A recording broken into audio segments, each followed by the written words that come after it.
오늘 두 구절 성경에서 보도록 하겠습니다.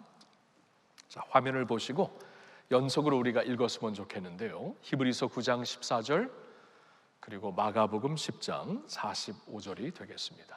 자, 우리 한번 같이 읽을까요? 하물며 영원하신 성령으로 말미암아 흠없는 자기를 하나님께 드린 그리스도의 피가 어찌 너희 양심을 죽은 행실에서 깨끗하게 하고 살아계신 하나님을 섬기게 하지 못하겠느냐? 인자가 온 곳은 섬김을 받으려 함이 아니라 도리어 섬기려 하고 자기 목숨을 많은 사람들의 대속물로 주려 함이니라. 아멘. 아멘. 아름다운 죽음으로 라는 제목으로 오늘 두 번째 말씀을 전하고 싶은데요, 사실 지난주를 이어서 오늘 같은 토픽에서 말씀을 전하고자 하는 것입니다. 사실 이 토픽은 성령 충만하신 예수 그리스도 설교 시리즈 안에 있는 토픽입니다. 지난주에 이 설교를 하면서 제가 말씀드렸지만 저는 그 성령 충만하신 예수 그리스도의 설교 시리즈를 준비하면서 전혀 예수님의 죽음과는 연결은 시키지 못했어요. 보통 성령 충만하신 예수님 생각하면 어떤 이미지가 떠오르십니까? 성령 충만하시어서 마귀를 이기시고 하나님의 능력으로 사역을 하시고 하나님의 사역을 다 이루시고 또 하나님께서 높이 들려 올리시는 그러한 주님이 우리가 아마 주님의 모습을 생각을 할 것입니다. 그런데 성령 충만하여 죽으셨다 이렇게 우리는 보통 연결을 아니하지 않습니까? 저도 솔직히 이번 이 시리즈 설교를 준비하기 전에는 그런 면에서 예수님의 성령 충만하신 모습을 생각한 적이 없습니다. 그런데 참 놀랍게도 히브리서 9장 14절에 참 성령으로 말미암아 자신을 하나님께 대속 제물로 드리는, 자신을 이제 죽어서 하나님의 희생 제물로 드리는 성령으로 인해 죽는 예수님의 모습을 이렇게 발견하면서 성령 충만함으로 우리가 죽을 수도 있는 것이구나 라는 것을 깨닫게 되었어요. 이것은 굉장히 좀 저에게는 새로웠습니다. 그리고 여러분들에게도 좀 새로웠던 것 같아요. 왜냐하면 많은 분들이 좀 임팩트를 받으신 것 같습니다. 여러 채널을 통해 이제 그 아름다운 죽음으로, 성령님 안에서 우리가 어떻게 아름다운 죽음을 맞이할 수 있는 것인가, 이 설교를 지난주에 전했을 때 참 많은 분들이 임팩트를 받으시고 참 도움이 되고 힘이 되고 격려가 되는 말씀이었습니다 라는 그러한 말을 듣게 되었거든요. 사실 생각해 보면은 사는 것과 죽은 것을 우리가 이렇게 분리해서 생각할 수가 없습니다. 성경을 보면 우리는 주를 위해 살고 주를 위해 죽는 것이다, 사나 죽으나 주를 위해 하는 것이다 라고 말씀을 하고 있는데, 왜냐하면 이제 우리에게 생명을 허락하신 하나님은 우리의 생명의 그 수를 정하셨습니다. 한계를 정하셨어요. 많은 그 세월을 살 수 있는 사람들이 있고, 아니면 비교적으로 일찍 하나님의 부르심을 받는 사람들이 있지만, 우리의 사는 명이 얼마나 되든 우리에게 생명을 허락하신 분은 하나님이시고 그 생명을 언젠가 거두실 분도 하나님이십니다. 그러면 하나님, 창조주 하나님 때문에, 하나님으로 말미암아 우리가 지금 살고 있는 것이고 인생을 다 살면은 하나님께 부름을 받게 되는 것이에요. 그러니까 우리의 삶을, 우리의 인생을 우리의 죽음과 분리해서 생각을 할 수가 없는 것입니다. 예수님도 분리하시지 않았어요. 오늘 우리가 두 번째로 읽은 말씀 마가복음 10장 45절에 보면 예수님은 항상 자신의 죽음을 생각하시며 사셨습니다.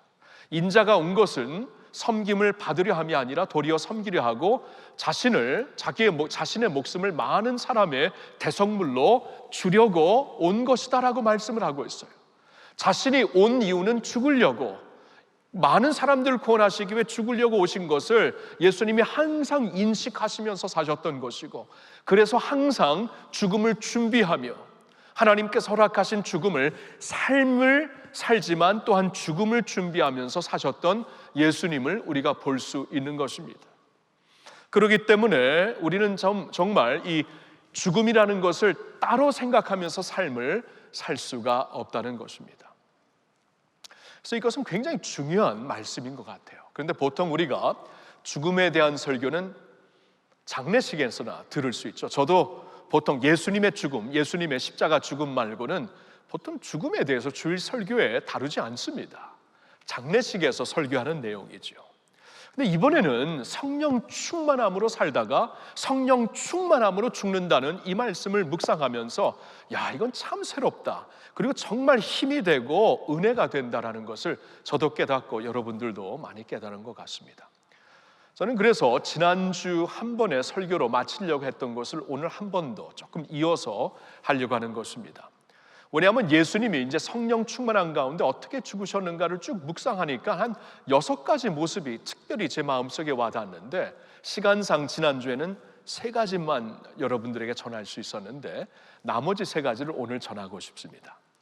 지난주에 전했던 말씀은 그 임종의 그 순간 어떻게 죽음을 맞이할 것인가, 예수님이 그 죽음의 순간 어떻게 자신의 임종을 맞이했던 것인가, 우리도 또한 지난주에는 그 마지막 때를 어떻게 임종을 맞이하여 하나님께로 갈 것인가, 이러한 면에서 3가지 포인트를 나누었다면, 오늘은 조금 긴 안목으로 우리가 이 그 죽음의 기간을 하나님께서 우리를 갑자기 부르실 수도 있지만 보통 이렇게 기간을 두시면서 부르시지 않습니까? 그렇죠?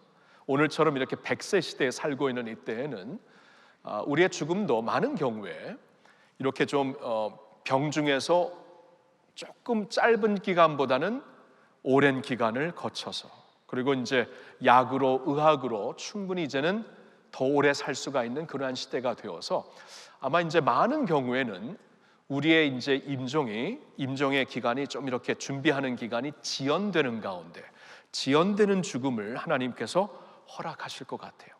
그래서 이 지연되는 죽음의 기간 가운데 그 기간을 어떻게 준비할 것인가, 이 죽음을 준비하는 시간이 어떠한 면에서 우리에게 중요한 시간인가를 특별히 이제 초점을 두면서 오늘 말씀을 전하고 싶습니다. 예수님이 십자가 상에서 보이신 모습과 예수님이 십자가 상에서 전하신 말씀, 그러니까 이제 가상칠언을 이렇게 중심하여서 오늘 3가지를 좀 전하고 싶은데요. 3가지 포인트. 첫 번째 포인트는 이겁니다. 이때를 죽음의 과정까지도 하나님의 섭리로 받아들이는 시간으로 삼자라는 것입니다. 죽음의 과정까지도. 그러니까 아마 저와 여러분들은 나름대로 나는 좀 이러한 모습으로 죽었으면 좋겠다라는 그러한 소원이 있을 거예요. 그렇죠? 많은 경우에는 그냥 잠자다가 편안하게 주님께로 갔으면 좋겠다라는 그러한 소원이 있을 것입니다.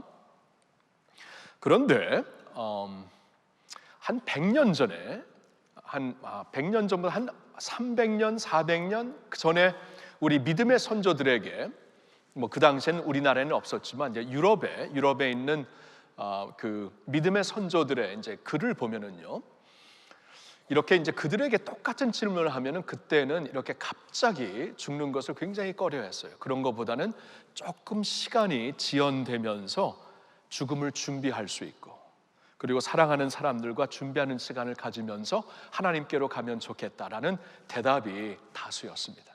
그러니까 그때 대답하고 오늘 대답하고는 좀 다른데, 아마 오늘은 100세 시대를 살면서 의학으로 인해서 좀 이 죽음을 준비하는 기간이 길어질 수 있기 때문에 아마 그러한 대답을 좀 다른 대답을 하는 것 같지만, 아무튼 우리의 죽음의 과정이 어떠하든지 그 과정까지도 하나님의 섭리로 받아들이는 기간으로 삼자라는 것입니다. 자, 예수님의 모습을 한번 볼게요. 예수님의 모습을 보면은 그 예수님이 이제 십자가에 달려 죽으시는 모습이 마태복음서에서는 27장에 나오고 마가복음서에서는 15장에 나오는데, 마태복음 버전과 마가복음 버전을 보면 이러한 장면이 나옵니다.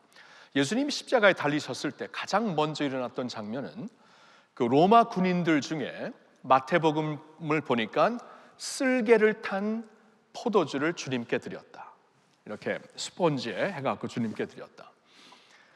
마가복음 버전에서는 모략을 탄 포도주를 주님께 드렸다. 이게 이제 같은 내용인데요. 이게 쓸개도 되고 모략도 되는 것인데, 이게 무슨 드링크였냐 하면은 그 당시에 십자가에 달려 죽는 것은 굉장히 이렇게 고통스럽고 지연되는 사형 도구였어요.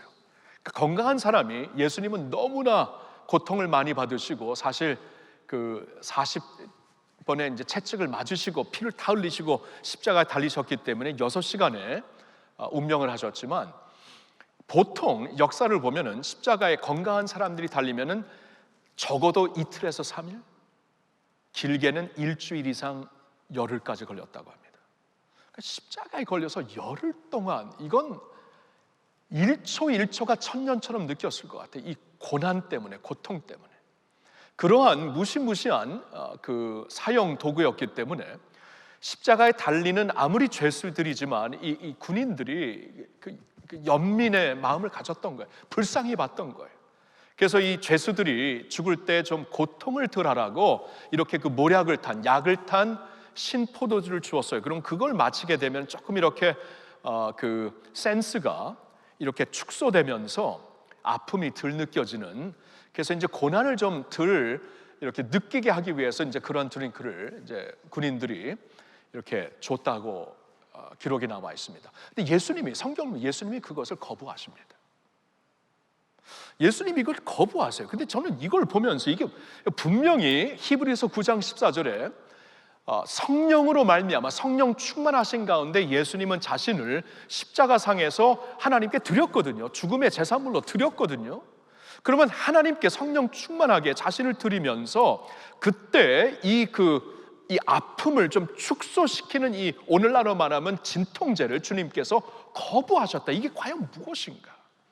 이게 성령 충만한 가운데서 예수님이 보여주시는 어떠한 모습인가? 우리에게 좀 적용을 하면서 저는 이번에 묵상을 해보았어요. 어떻게 그 시간을, 예수님께 주어진 그 시간을 주님께서는 준비하신 것인가? 저는 이 말씀을 묵상하면서 예수님은 이 죽음의 과정도 하나님의 섭리 안에 있구나. 그러면 이 과정도 내가 받아들이리라. 이 과정을 축소시켜서 좀 이렇게 덜 느끼면서 지나가는 과정이 아니라 이 과정도 내가 fully 지나면서 하나님이 허락하신 과정이기에 내가 하나님께 이 과정을 통해 영광을 받으리라. 이것도 하나님의 섭리라고 받아들이신 예수님의 모습을 이렇게 묵상하게 되었습니다. 그러니까 여러분, 예수님의 생애를 보면은요, 예수님의 삶을 통해 하나님이 큰 영광을 받으셨죠. 근데 하나님이 진짜 영광을 받으실 때는 예수님의 죽으심을 통해서였습니다. 그러니까 삶을 통해서도 영광을 받으셨지만 죽음을 통해서는 더 큰 영광을 받으셨어요. 우리는 보통 그렇게 생각을 안 합니다. 내가 어떻게 죽을 것인가? 내가 죽음을 어떻게 준비해서 하나님께 갈 것인가? 그래서 어떻게 하나님께 영광을 돌릴 것인가? 보통 우리가 그렇게 생각을 안 해요. 어떻게 살 것인가? 어떻게 사역을 할 것인가? 어떠한 열매를 주님 앞에 보여드리고 갈 것인가? 이렇게만 생각을 하는데 예수님의 케이스를 보니까 그의 죽으심을 통해 하나님이 더 큰 영광을 받으시더라고요. 그래서 빌립보서 1장 20절을 봐도 그렇고 로마서 14장의 말씀을 봐도 그렇고 우리가 사나 죽으나 다 주님의 것이다. 사는 것도 주를 위해, 죽는 것도 주를 위해, 이렇게 말씀을 하고 있는 것이에요. 여러분, 그래서 우리의 이 인생을 보는 우리의 눈이 진짜 바뀌어져야 됩니다. 성경으로 다시 봐야 돼요. 그러니까 삶을 봐도 우리가 바뀌어지죠. 삶을 보면은 전에는 계급 사회에 살 때에는 뭐 종으로 태어나는 것보다 뭐 주인으로 태어나는 게 훨씬 더 복받은 태어남이요, 삶이었죠. 그렇죠? 뭐 유대인으로 태어나는 게 이방인으로 태어나는 것보다 더 복된 것이었죠. 그리고 죄송합니다. 이 성경의 갈라디아서에 있는 말씀이니까 여자로 태어나는 것보다 그 당시에는 남자로 태어나는 것이 더 복되다고 의식하며 살았죠. 근데 성경이 이것을 완전히 과격하게 바뀌어버립니다. 바꿔놓습니다. 그러니까 인생이 무엇인가? 그러니까 인생의 가치가 세상의 기준으로 주어지는 것인가? 이방인으로 태어나면 아니고 유대인으로 태어나는 게 더 복된 것인가? 종으로 태어나면 덜 복된 것이고 주인으로 태어나는 게 더 복된 것인가? 하나님은 아니라고 합니다. 하나님의 형상으로 모두를 만드셨다. 남자와 여자를 하나님의 형상으로 만드셨다. 그래서 그리스도 안에서는 남자와 여자가 따로 구별되는 것이 아니고, 종과 주인이 따로 구별되는 것이 아니고, 이방인과 유대인이 따로 구별되는 것이 아니다. 여러분, 인생을 하나님께서 과격하게 급진적으로 인생의 질을 새롭게 보게 하십니다. 그럼 죽음도 새롭게 봐야 돼요. 그렇죠? 자, 우리가 성경을 통해 그러면 생명을 다르게 봐야 된다. 뭐 장애로 태어났다고 해 하나님의 영광이 드리는 게 아닌가? 아니라는 것이죠. 하나님이 보시기에 우리 똑같은 사람들이고 똑같이 모자란 사람들인데, 세상의 기준으로 누구는 장애가 있고 누구는 장애가 없고 그렇게 보시지 않아요. 인생의 질이, 인생의 퀄리티가 하나님 앞에 equally, 동등하게 아름답고 존귀하고 영화로운 것이라면 죽음도 마찬가지입니다. 복된 죽음이 따로 있습니까? 우리 보통 그렇게 생각. 그건 복된 죽음이었다. 이건 안타까운 죽음이었다. 세상의 기준입니다. 여러분, 성경에서 가장 안타까운 죽음은 나무에 달려 죽는 죽음이었어요. 이건 저주였습니다. 구약에도 그렇고 신약에도 그렇고 십자가에 달려 죽는 것이 가장 저주받은 죽음이었어요. 예수님이 십자가에 달려 죽으시죠. 예수님의 죽음이 그러면 저주의 죽음, 분명 세상의 기준은 저주였지만 그 죽음을 통해 하나님의 영광이 빛나니까 오늘날 교회마다 십자가를 걸어놓고 십자가의 영광, 십자가를 그려놓고 십자가의 영광을 우리가 같이 누리고 있잖아요. 자, 그렇다면 복된 죽음이 따로 있는 것인가? 아니면 그리스도 안에 있는 자들에게는, 크리스천들에게는 그 죽음이 어떠한 모습일지라도 건강하게 살다가 건강을 잃지 않고 그냥 갑자기 죽는 것인가? 아니면 오래 살면서 이 건강이 점점 쇠퇴할 수밖에 없는 가운데 이 지연된 그 병상에서 죽는 것은 다른 것인가? 아니면 더 나아가서 살다 보니까 지금 탄식하는 세상에 우리가 살고 있어서 예수님이 다시 오셔서 언젠가는 새 나라, 새 하늘과 새 땅을 주실 게 아닙니까? 근데 그때가 될 때까지는 우리 믿는 자들 가운데서도 치매병에 걸릴 수도 있고, 아니면 의식을 잃고 코마 속에 있을 수도 있습니다. 그러면 그것이 복되지 않은 죽음인가? 복된 죽음이 따로 있는 것인가? 자, 여기서부터 우리가 생각을 좀 바꿔야 합니다. 예수님은 자신의 죽음의 과정을 통해서 이것도 하나님의 섭리 안에 있기에 고통스럽고 힘든 죽음이지만 이 죽음을 통해 하나님께 영광을 돌리셨습니다. 우리도 그럴 수 있다는 거예요. 오늘 인터넷으로, 온라인으로 병상에서 예배드리는 성도님들, 얼마나 성전을 사모하세요. 나오실 수가 없어서 병상에 계신 분들, 한때는 왕성하게 주님을 섬기며 봉사하며 영적으로 막 생산적인 삶을 살았지만 이제 그러지 못한 지가 오래된 성도님들, 여러분 그 자리에 계신 것 그 자체가, 그 자리에서 묵묵히 하나님을 찬양하며 하나님을 바라보고 믿음을 저버리지 않고 믿음을 갖고 사는 그 모습이 하나님께 영광이 된다는 것을 꼭 믿으시기를 바랍니다. 시편 말씀을 보아도 병상에서 아픔 가운데, 괴로움 가운데, 어쩌면 죽음 가운데서 하나님 앞에 찬양을 드리고 예배를 드리고 기도를 올려드리는 그러한 내용들이 있잖아요. 복된 죽음이 따로 있는 게 아닙니다.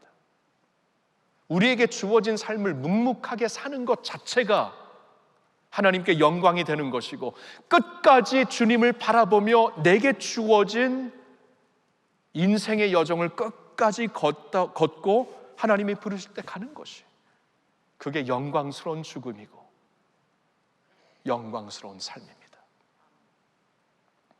코마 상태에 있다고 지금은 현실을 이렇게 의식하지 못하는 치매 상태에 있다고 하나님의 형상이 그 안에 들있는 것입니까?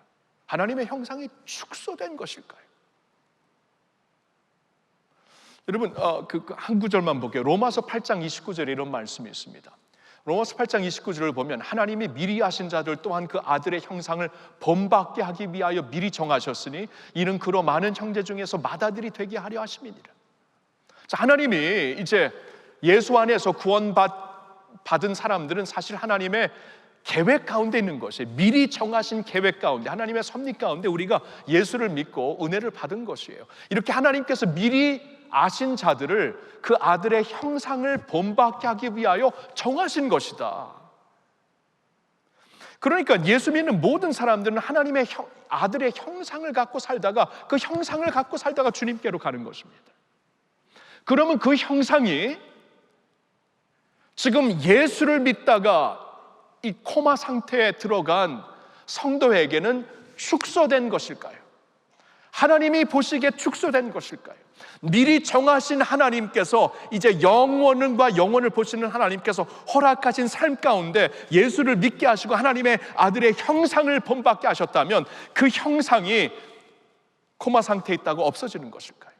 치매에 걸렸다고 없어지는 것일까요? 불치병에 걸렸다고 없어지는 것일까요? 더 이상 생산적인 삶을 살지 못한다고 없어지는 것일까요? 절대로 그럴 수 없죠. 미리 정하셔서 영원부터 영원까지의 계획 가운데서 우리를 구원하시고 하나님의 아들의 형상을 본받게 하셨는데요. 자, 그러니까 복된 죽음이 따로 있는 게 아닙니다. 모든 과정이, 어떠한 과정을 우리에게 허락하시든지 참 편안한 죽음이 되었으면 좋겠지만 안 그럴 수도 있어요. 가족에게 짐이 안 되는 죽음이 되었으면 더 좋겠지만 안 그럴 수도 있어요. 지금 탄식하는 세상에 살고 있습니다.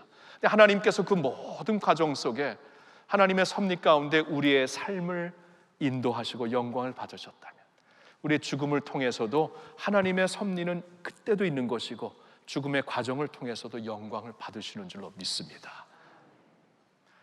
성도님들에게 또 가족들에게 좀 위로가 되었으면 좋겠어요. 이러한 죽음이라고 하나님이 떠난 우리를 아닙니다. 하나님이 버리셨으면 예수님을 버리셨죠. 예수님을 오죽했으면 아버지 왜 나를 버리십니까? 오죽했으면 얼마나 괴로웠으면. 근데 버렸습니까? 어쩌면 하나님께서 가장 마음에 품고 영광을 받으시는 그 순간이 예수님의 죽음이 아니었습니까? 십자가에 달려있는 모습이 아니었습니까? 우리의 죽음도 그렇다는 거예요. 그렇죠? 어떠한 과정일지라도 하나님의 섭리 가운데 있다는 것을 믿고 여러분, 우리에게 주어진 그 길 묵묵하게 믿음으로 걷고 우리의 여정 끝나면은 하나님께로 가면 됩니다. 힘을 주실 것입니다. 끝까지 달릴 수 있는 은혜를 주실 것입니다. 저는 믿습니다. 자, 두 번째로 예수님을 통해 이렇게 이제 이 시간을 준비하면 되겠구나. 용서하고 용서를 구하는 시간으로 그 죽음을 이렇게 준비하는 기간을 가지면 되는구나. 왜냐하면 이것도 이제 예수님에게서 우리가 배울 수가 있는데요. 예수님의 가상칠언 십자가에서 외치신 7마디 중에 제일 먼저 외치신 것이 아버지요, 저들의 죄를 용서하세요. 저들이 무슨 일을 하는지 모릅니다. 하고 용서를 하십니다. 스데반도 이제 초대교회의 첫 번째 순교자였던 스데반도 그의 이제 죽는 모습을 그 초대교회의 그 기록을 담고 있는 사도행전 7장 마지막 부분에 보여주는데 그 스데반이 그때 굉장히 성령이 충만했습니다. 성령 충만한 가운데 죽었는데 그때 똑같이 예수님처럼 똑같이 주여 저들의 죄를 저들에게 돌리지 마옵소서. 용서를 하고 하나님께로 갑니다. 이게 참 아름다운 죽음이구나. 이게 이제 준비하는 모습이구나. 예수님을 통해 볼 수가 있습니다. 자, 그러면 생각을 해보세요. 하나님이 우리를 참 사랑하시잖아요. 우리를 얼마나 사랑하시냐 하면은 우리에게 당신의 독생자 예수 그리스도를 허락하셨습니다. 우리를 그렇게 사랑하시는데 사랑하는 주의 백성들이 이렇게 지연되는 병상에 있는 것, 고통스러워하는 것을 하나님이 그 자체를 기뻐하시는 것은 절대 아닌 것 같아요. 아버지이시기 때문에. 그런데도 불구하고 많은 경우에 우리에게 그 지연되는 시간을 주시는데 그 시간을 주시는 이유가 무엇일까? 한번 우리가 생각을 해야 됩니다. 그 중에 하나는 분명 예수님을 통해서 배울 수가 있는데 용서하라고, 그리고 용서를 구하여 용서받을 사람들에게는 가서 겸손히 용서를 구하고 용서를 받으라고 그 사람에게 기회를 주시는 거예요. 여러분, 우리가 용서하는 것은 이제 예수님께로부터 받은 가장 고귀한 선물이죠. 예수님이 우리를 위하여 우리 죄를 용서하시기 위해 십자가에 달려 죽으셨습니다. 그러니까 주님께로부터 받은 가장 고귀한 선물이 용서입니다. 이게 은혜죠. 용서의 은혜인데, 그러면 이 선물을 받은 사람들로서 우리가 용서하며 사는 것은 당연한 것입니다. 용서가 힘들지만 성령의 도우심으로 용서하며 사는 것은 당연한 것입니다. 그래서 산상수훈에 보면은 예수님께서 원수들도 용서하라 그러셨어요.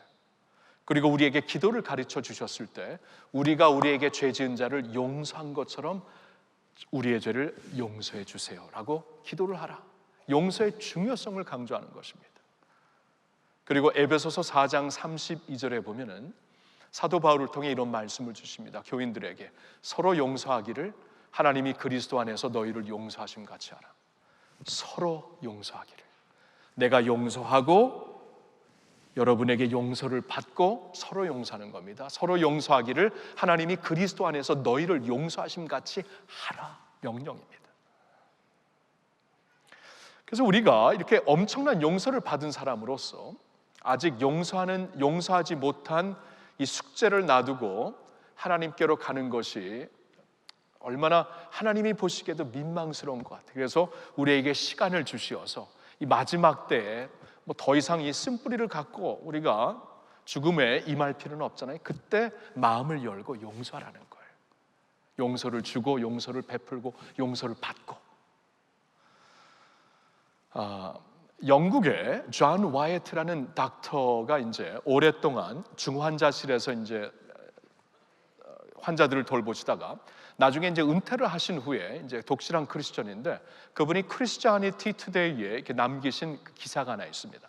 근데 언젠가 그 기사를 이번에 이제 말씀을 준비하면서 기사를 읽었는데요. 이 존 와이어트 이 의사 선생님이 중환자실에서 얼마나 많이 그 임종의 케이스를 봤을까요, 그렇죠? 근데 자신이 이제 리타일하고 은퇴를 하고 자신의 마음에 가장 남았던 한 분의 스토리가 있었다고 하면서 그분을 소개하는 글을 그때 그 기사에 썼습니다. 그 메리라고 하는 조금 나이가 든 한 60대 초반 되는 메리라는 분인데요. 이분이 병원에 왔을 때는 이미 암이 4기가 넘어서, 그리고 그것도 굉장히 공격적인 암을 갖고 와서 이미 치료할 수가 없는 병이었다고 합니다. 그러면서 이제 많이 살아봤자 몇 주 안 된다는 이 사실을 알려줘야만 됐습니다. 그 메리라는 여성이 어떤 사람이었는가, 나중에 이제 그 딸을 통해서 이 존 와이어트 의사 선생님이 듣게 되는데, 이 메리라는 분은 굉장히 일평생 분노를 갖고 사는, 분노 컨트롤이 안 되는 그러한 여성이었습니다. 그래서 이 폭언을 항상 그 주위에 있는 사람들에게 폭언을 쏟아부으면서 사람들의 가슴을 이렇게 찌르는 그러한 여성이었다고 합니다. 그런데 그리고 이제 딸이 먼저 예수님을 믿게 되어서 어머니 메리를 전도하려고 하나님에 대한 말씀을 이 대화를 시작할 때마다 항상 거부하고 듣기 싫다고 완전히 그 입을 다물게 했던 그러한 어머니 메리였습니다. 근데 자신에게 이렇게 이 치명적인 암이 몸에 있고 이제 얼마 살지 못한다는 얘기를 듣고 멍하게 앉아 있다가 이 방사실에서 그가 딸에게 갑자기 얼굴을 돌리고 3가지 질문을 합니다. 딸에게, 딸아, 내가 어떻게 용서할 수 있는 것인가? 2번째로, 내가 어떻게 용서를 받을 수 있는 것인가? 3번째, 천국은 어떠한 곳인가? 3가지 질문을 물었다고 합니다. 그때 이제 딸은 어머니 메리가 이제 마음을 열고 계시는구나, 이걸 깨닫고 이제 예수님의 우리를 용서하시는 그 은혜를 쭉 전하고 어머니가 그때 진지하게 예수님을 자신의 구세주로 영접합니다. 그러면서 딱 2주를 더 사셨는데 이 딸이 보았을 때 자기가 일평생 이렇게 급진적인 변화를, 완전히 변한 삶을 본 적이 없습니다. 딸이 그 정도로 얘기하면 진짜 변한 것입니다. 그리고 이제 병원에서 진단을 받고 더 이상 병원에 있을 수가 없었기에 요양원에 가서 이제 2주를 보내는데요. 요양원에 가서 이제 어느 날 손주들이 할머니를 찾아왔을 때 손주들을 위해 메리가 일평생 처음으로 기도를 합니다. 기도를 하면서 그가 막 느끼며 울게 됩니다. 어머니, 엄마 왜 우세요? 물었더니 태어나서 처음으로 기도하는 이 감격을 아무도 모를 것이다. 이 처음으로 하나님께 기도할 수 있는, 자녀로서 기도할 수 있는 특권을 누리면서 감격하며 눈물을 흘렸던 것입니다. 그리고 2주가 딱 되던 날 딸의 손을 붙잡고 딸이 불러주는 찬송을 들으면서 세상을 떠나게 되는데, 세상을 떠나면서 그 요양원에서 이 메리를 돌보았던 간호사들이 하나같이 딸에게 이런 말을 합니다. 우리가 수많은 환자들, 수많은 임종을 앞둔 자들을 보았지만 당신의 어머니와 같은 분은 처음 봤습니다. 그분에게는 모든 것이 감사와 감격이었습니다. 모든 것이, 이 만사가, 이 마지막 2주면은 만사가 막 괴로울 수도 있고 그냥 이제는 막 불평불만으로 살 수 있는데 모든 것이 감격이며 감사, 어떻게 모든 것을 감사할 수 있는 사람이 될 수 있는가? 그리고 그에게는 전혀 죽음의 두려움이 없었고 만나는 사람들마다 인자함으로, 따뜻함으로, 배려함으로 이렇게 사랑으로 돌봐주는 분은 처음 봤습니다. 그때 그 딸은 어머니가 어떻게 예수님을 영접하게 되었는지를 설명하면서 간호사들 또한 전도를 하게 됩니다. 존 화이트 닥터는, 이 의사 선생님은 이 글을 쭉 쓰면서 성도들에게 도전을 합니다. 우리가 이 죽음을 준비하는 기간을 용서를 하면서 준비를 할 수 있으면, 용서를 하고 용서를 받으면서 준비를 할 수 있으면 그 기간을 통해 하나님은 우리를 새 피조물로 만드실 것입니다. 사랑하는 성도 여러분, 그렇죠? 우리에게 주어진 죽음이 지금으로부터 멀리 있는 날이 될 수가 있고 가까이 있는 날이 될 수, 이건 하나님만 아십니다.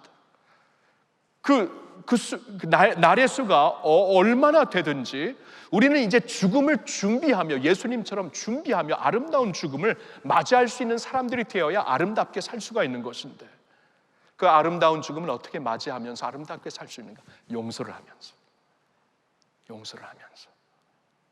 용서를 하는 것이 주님의 사랑으로 사는 것입니다. 용서라는 것이 하나님의 은혜로 사는 것입니다. 용서를 하는 것이 세상이 모르는 빛을 가지고 사는 것입니다. 용서를 하고 또한 그들에게 용서를 받으며, 용서만 하는 게 아니에요. 내가 용서를 받아야 되는 경우도 얼마나 많습니까? 여러분들에게 제가 용서를 받아야 할 경우 얼마나 많아요. 목사로서 여러분들에게 용서를 받고 이 주님이 주시는 편안함 가운데 더 이상 세상에 어떠한 미련 없이 모든 것이 용서로 정리가 되면서 하나님께로 갈 수 있는 것, 이것이야말로 복된 죽음, 평화로운 죽음인 줄로 믿습니다. 한 가지 더 볼게요. 예수님이 어떻게 죽음을 준비하셨는가? 중요한 관계들을 굳건하게 다지는 시간으로 그 시간을 삼으시더라고요. 여러분, 예수님의 가상칠언 중에 무슨 일이 있었냐면, 지금 십자가 이 상에, 십자가에 달려있는 예수님을 밑에서 보고 있는 어머니와 제자를 보고, 제자 요한을 보고 이런 말을 하시잖아요. 어머니의 아들입니다. 요한 아들아, 너의 어머니입니다. 그러니까 사랑하는 어머님, 일평생 그 하나님의 콜링을 가지고 이 성령으로 잉태하여서 아들을 낳게 된 이 마리아가 일평생 남들이 모르는 신앙과 안타까움과 슬픔과 기도와 열정으로 그 아들을 바라보고 또 어쩌면 섬기면서 살았던 마리아를 예수님께서 십자가상에서 기억을 하십니다. 그리고 그의 모친을, 참 모친과의 그 관계를 아름답게 굳건하게 다지면서 축복을 하시면서 운명하시는, 아버지께로 가시는 예수님의 모습을 보면서 야, 이거 참 아름답게 죽음을 준비하는 모습이다. 우리에게 중요한 관계들을 이 마지막 순간에 굳건하게 다지고 가야죠. 이 남기고 가는 것은 관계뿐인데, 그렇죠? 하나님께서 우리에게 이제 살 날이 길든 짧든 우리에게 그때를 준비하며 살 수 있는 기회를 주셨다면, 그 기회를 통해 중요한 관계들을 굳건하게 다지라고, 굳건하게 하고 가라고 기회를 주시는 거예요. 시간을 주시는 거예요. 제가 처음 우리 교회에 왔을 때 6개월은 제가 홀로 왔고요. 왜냐하면 아이들이 지금 다니는 고등학교가 있었기 때문에 학기 도중에 올 수가 없어서 아내는 캘리포니아에 남아 있었습니다. 6개월 동안. 그러는 가운데 제가 와서 한 3개월쯤 되었을 때 저희 장인어른이 소천하셨습니다. 굉장히 갑자기 건강이 악화되면서, 그래서 제가 취임하는 날 저희 부모님은 오셨지만 그 장모님도 오셨지만 장인어른은 못 오셨어요. 참 그게 어쩌면 좀 아쉬운데, 아내한테는 더 아쉽겠죠. 너무나 아쉬운데, 왜냐하면 폐가 좀 약하신 분이었는데, 폐 질환을 갖고 사셨는데 이것이 갑자기 악화되면서 제가 여기 와서 한 3개월, 4개월 지났을 때 이제 하나님의 갑자기 이제 아픈 기간을 한 달 동안 가지면서 이제 소천하셨습니다. 그때 캘리포니아에 있었던 이제 아내가 아버지가 그러니까 이제 아이들 이제 고등학생이니까 맡기고 한 열흘을 아버지와 함께 가서 이제 시간을 보냈는데요. 그때 하나님께서 굉장히 이 관계를 만져주신 것 같아요. 그 모든 가족들과. 여러분, 한국 아버지들 보통 이제 우리 부모님 세대 아버지들은 표현이, 저희 아버지도 그렇고 장인어른도 그렇고 표현을 많이 못 하십니다. 안 하시는 것보다 못 하시는 것 같아요. 표현이 많이 못 하셨기 때문에 자라면서 자녀들이 이제 갖고 있었던 아쉬움이 적지 않습니다. 근데 그 마지막 순간 항상 사랑스러운 아버지와 딸의 관계였지만, 원만한 관계였지만, 그 마지막 그 기간을 통해 그 열흘 동안에 하나님께서 얼마나 그 관계를 만져주셨는지, 아름답게 굳건하게 이렇게 다져주셨는지, 참 제가 이제 한국에 있으면서 장인어른이 아팠을 때는 못 가고 소천하신 후에 갔거든요. 근데 이제 소천하셨을 때 굉장히 아내에게 이렇게 기쁨을, 이렇게 너무나 감사하고 감격하고 기뻐하는 마음을 이렇게 전화로 이제 통하면서 이렇게 이렇게 느낄 수가 있었어요. 그 마지막 순간을 하나님께서 이 관계를 만져주시면서 아름답게 하시는 그 시간으로 만드시는구나. 제가 그것을 깨달았습니다. 직접 이제 아내를 통해 체험을 했어요. 저에게는 제가 이제 안식년을 2017년도 안식년을 다녀와서 제가 잠시 그때도 말씀을 드렸지만, 저에게도 아버지와의 관계가 원만한 편인데 저에게도 아버지와 갖고 있는 이 아픔이 있습니다. 특별히 지금 아버님 세대와 50대 중반의 세대는 참 알게 모르게 아픔들이 다 있어요. 나는 아픔 없어요. 그러면 그러지 마요. 미워요.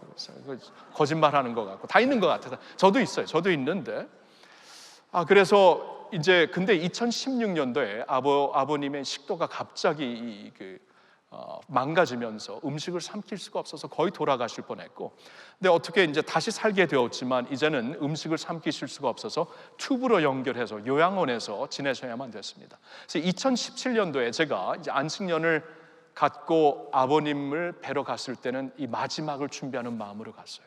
그래서 마지막을 준비하는 마음으로 하나님께 기도를 하고 특별한 은혜를 구하면서 갔는데, 참 그때 저에게는 참 잊을 수 없는 시간이었습니다. 처음으로 그냥 아버지 곁에 가만히 앉아서, 그냥 요양원에 힘도 없으시고 말도 원래 없으신 분인데 이렇게 누워 계시는데 그냥 이렇게 말을 많이 할 수도 없고 그냥 한 반나절, 한 6시간을 가만히 앉아 있었는데 그렇게 행복한 것 있죠. 가만히 앉아 있는데 마음과 마음이 소통되고 행복하더라고요.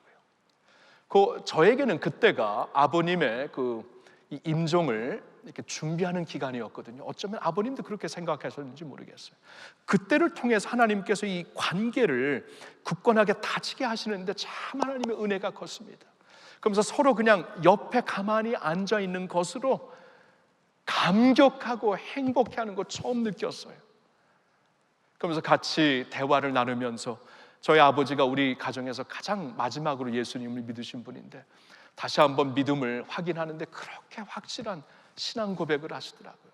예수님은 나의 주님이시고 그로 말미암아 내 죄가 사함을 받았고 내가 죽으면 천국 갈 것을 믿는 이 확실한 신앙 고백을 하시면서, 그리고 굉장히 저희 나이 또래, 저와 이제 아버님 그 나이 또래 굉장히 좀 생소한 서로 사랑을 고백하는, 아버지 사랑합니다. 지금까지 이렇게 키워주셔서 감사합니다. 지금까지 아버지 때문에 제가 있습니다. 이런 설명을 하는데 이게 굉장히 마음에서, 가슴에서 나오더라고요. 가슴에서 나오고, 아버지도 너가 내 아들이라서 너무나 행복했다, 너무나 감격스러웠다, 그리고 너가 내 아들인 것이 너무나 자랑스럽다, 그런 말을 처음 들었어요.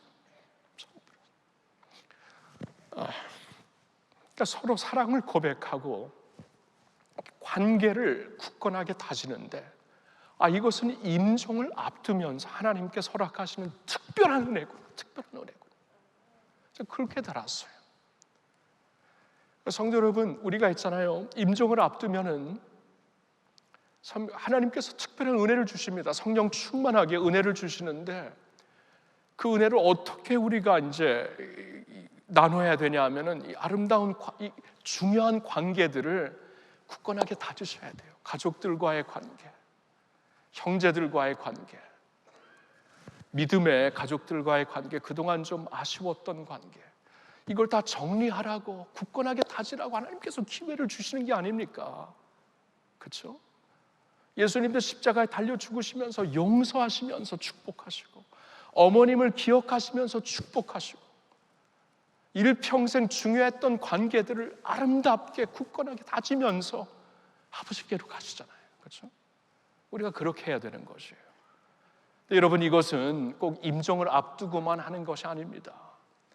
어느 때에도 할 수 있는 것이, 어느 때에도, 사실 어느 때에도 우리가 사나 죽으나 그리스도 안에서 살고 죽는 것, 그 죽음을 예수님처럼 항상 생각하며 준비하며 살아야 아름답게 살 수 있기 때문에, 의미롭게 살 수 있기 때문에 우리가 그때를 꼭 기다려서 하는 것이 아니고 지금부터 해야 돼요. 지금부터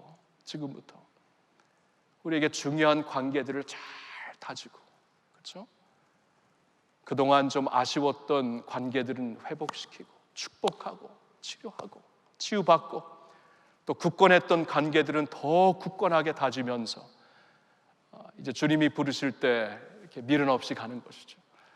저는 그래서 참 아버님이 아직도 하나님의 은혜로 살고 계시지만 저한테는 2017년도에 이미 다 하나님께서 이 결론을 내게 하셔서 그 후에는 그냥 너무 감사해요. 감격하고, 아버님이 언제 주님께 부르심을 받더라도 그냥 그 아쉬움이 없을 것 같아요. 너무나 감사한 거리죠. 이걸 하나님께서 마지막 때에, 그리고 준비를 아름답게 준비하는 우리에게 주시는 것입니다. 여러분, 우리 예수님 안에서 참 아름답게 살고 또 예수님 안에서 아름답게 죽을 수 있기를 예수님의 이름으로 축원합니다. 빌립보서 1장 20절 21절 같이 읽으면서 오늘 말씀을 마치겠습니다. 다 같이. 나의 간절한 기대와 소망을 따라 아무 일에든지 부끄러워하지 아니하고 지금도 전과 같이 온전히 탐내며 살든지 죽든지 내 몸에서 그리스도가 존귀하게 되게 하려 하나니 이는 내게 사는 것이 그리스도니 죽는 것도 유익함이라. 아멘. 아멘. 사랑의 주님, 고맙습니다. 내가 사는 것도 그리스도고 죽는 것도 그리스도라는 것을, 주를 위해 살고 죽는 것을 다시 한번 깊이 자각합니다. 주님, 마지막을 준비하지 않고 어떻게 오늘을 아름답게 살 수 있겠습니까? 마지막이 아름답지 않으면 어떻게 오늘이 아름다울 수 있겠습니까? 그래서 주님, 예수님을 본받아 성령 충만한 가운데 아름다운 죽음으로 우리 인생을 마감하고 하나님께 큰 영광 돌릴 수 있기를 원합니다. 아버지, 우리에게 주어지는 그 임종의 순간, 임종의 모습이 다 다르겠지만 주님, 그 다 다른 그 과정도 하나님의 섭리 가운데 있음을 우리가 믿고, 우리 아무리 힘들어도 아무리 고통스러워도 우리에게 힘이 되시는 하나님의 힘 붙잡고 주님, 그 길을 묵묵히 끝까지 잘 갈 수 있도록 도와주세요. 지난주에도 이 연예인 중에 이 자살 사건이 있어서 참 우리나라의 많은 분들이 안타까워했는데, 주님, 아무리 힘들고 병상에 있을지라도 삶을 포기하지 말게 하옵시고, 살아있는 것 그 자체, 병상에서 하나님을 기억하고 있는 것 그 자체, 주님, 어쩌면은 의식도 없는 코마 가운데서도, 무의식 가운데 주님과 동행하는 그 자체, 치매 가운데서도 우리가 알지 못하는 그 미스터리한 그 깊은 영의 세계에서 주님과 동행하는 그 모습을 우리가 꼭 믿음으로 보게 하옵시고, 하나님이 허락하신 인생 우리가 함부로 끊지 않도록 주님 도와 주시옵소서. 주어진 자리 끝까지 묵묵하게 가면서 하나님께 예수님처럼 영광을 돌릴 수 있는 저희들이 되게 하여 주시옵소서. 아버지, 아직도 우리가 용서받아야 될 사람들, 용서받아야 될 일들이 남아 있습니다. 용서해야 될 사람들도 많이 있습니다. 예수님처럼 주님 이 세상을 떠나기 전까지 우리가 다 용서할 사람들을 용서하고, 용서를 구하고 용서를 받아야 될 사람들에겐 용서를 받아가지고 미련 없이 평안 가운데 새로운 피조물이 되어서 하나님께로 갈 수 있도록 인도하여 주시옵소서. 그리고 예수님처럼 이 마지막 때를 준비하며 주님, 우리에게 중요한 관계들을 아름답게 굳건하게 다지고 주님 부르실 때 미련 없이 가고, 또 미련 없이 사랑하는 자들을 보내드리는 그러한 복받은 주님의 백성들 모두가 되게 하여 주시옵소서. 하나님, 감사합니다. 성령 충만하게 이렇게 사는 것이구나, 성령 충만하게 이렇게 죽을 수 있는 것이구나. 우리에게 참 좋은 교훈을 주신, 훌륭한 교훈을 주신 주님께 모든 영광을 올려드리오며 우리 주 예수님의 이름으로 기도하옵나이다.